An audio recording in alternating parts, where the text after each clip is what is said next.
Hello friends, hello all. I hope you're all staying safe, staying quarantined, staying healthy, staying smart during this coronavirus pandemic. As promised in my last movie review, I would not be going away. I would still find some stuff to talk about, and I just recently finished binging the Netflix show Sex Education. I know everyone was probably expecting a Tiger King series review.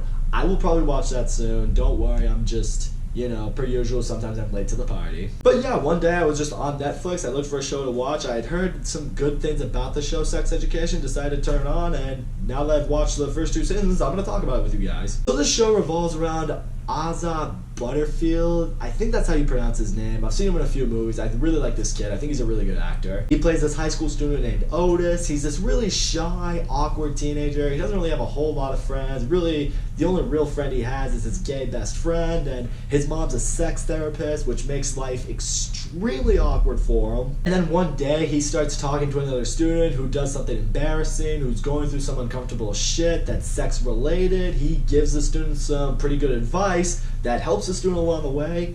Now everyone in the school wants to go to Otis to be their sex therapist or their relationship therapist, really just their therapist in general. He teams up with this other student named Maeve, and they pull this little business together, and it's really about him being a therapist, and really, it's a little bit deeper than that. This show, it's really good. First of all, the characters are all great in this movie. I mean, Asa Butterfield, I really like this dude as an actor, as I mentioned, and he is great in this show. Because what I like seeing with him is, at first he doesn't really want to do this thing. He doesn't want to really be a therapist to people. He doesn't want to talk to people about sex and anything along those lines, but he has people in his corner that tell him, like, dude, you're good at this. You give good advice. And he does give really good advice. Like, whether he's talking to people about sexual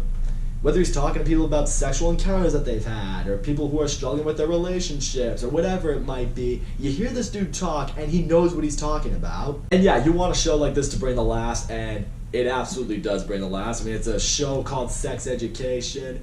Normally, when a show revolves around sex in that aspect, it's gonna bring for some humor. Because, when you delve into all these different characters, and you see ones that are having problems sexually, or having problems in the relationship, it makes you laugh because either maybe you've gone through it or you've seen that's how relationships and that's how sex can unfold at times, or it's just absolutely absurd and it's ridiculous and you just sit there and laugh because it's funny. But that's the other thing that I gotta give the show a lot of credit for. It's not just this big raunch comedy. It's not like it's American Pie 2.0 or anything like that. When you watch the show, it is remarkably relatable. I don't just mean that in the sense like, oh, if you've had a sexual relationship, or if you've had a romantic relationship, or if you had something in the middle, you're gonna get this show. It's not just like that. This show really does touch on a lot of different subject matter that especially high school students go through. And not just what high school students go through, but what their teachers might deal with, what their parents might deal with. And where I think the show really does things smart is it touches on some subjects that are maybe a little sensitive, maybe a little hard to talk about without, setting some people off, or maybe, triggering some people who are a little sensitive to these subjects. And what I really gotta give the show credit with is how it touches on some sensitive subject matter. It's not like 13 Reasons Why, which is extremely in your face with it, very graphic with the subject matter that literally has you feeling uncomfortable sometimes. This show, very surprisingly, for me anyway, never at any point went into a direction that was uncomfortable to watch. Like, I have met people who I've talked about 13 Reasons Why. I think 13 Reasons Why is a great show. They've told me, like, I'm never watching that. I know I'm not going to be able to handle it. And I tell them, like, I understand. I feel like sex education could be the middle ground for people that have dealt with the sensitive subjects, or are maybe sensitive to the subjects that they sometimes talk about in the show. Because, some of the things they talk about are,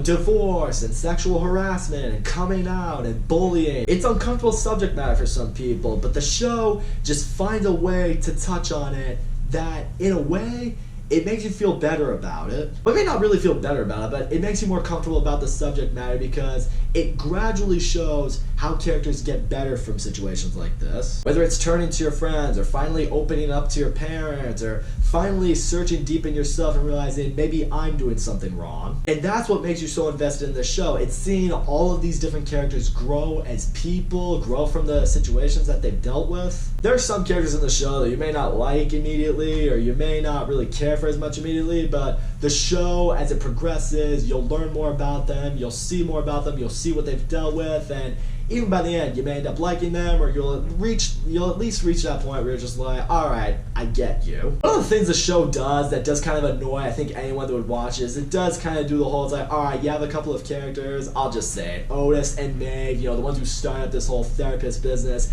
It's obvious from the get-go that they like each other, but the show constantly does that thing where they have obstacles get in the way of either of them, like one likes someone else, and then they break it off with that person, and then by the time they go to the other person that they like, they're dating someone else, and so on and so forth. It's kind of like when you watch Friends and you had Ross and Rachel and everyone was pulling for them the whole time, shipping them the whole time, but something always got in the way that they never could just fully be together until the very end of the show. Oh yeah, spoiler alert for Friends, but come on, who hasn't seen Friends? But when you watch this show, you kind of feel like they're kind of going with that same approach, and the unfortunate thing, it is smart because it's like, yeah, we're not going to make them together until the very end of the show, so now you're going to watch the whole show. You have a reason to stay invested into it. It's evil, it's cruel, but it is smart. That's basically what it is in the end, guys. Sex Education is a really smart show. The acting is great. Everyone in the show does an awesome job. By the end, I feel like most of the characters in here, you'll either be able to relate with them, you can connect with them, you can see where each of them are coming from. You understand characters' pains, you understand characters' flaws, you understand what their intentions are. The show is extremely hilarious, whether it's perfectly timed humor or very awkward situations.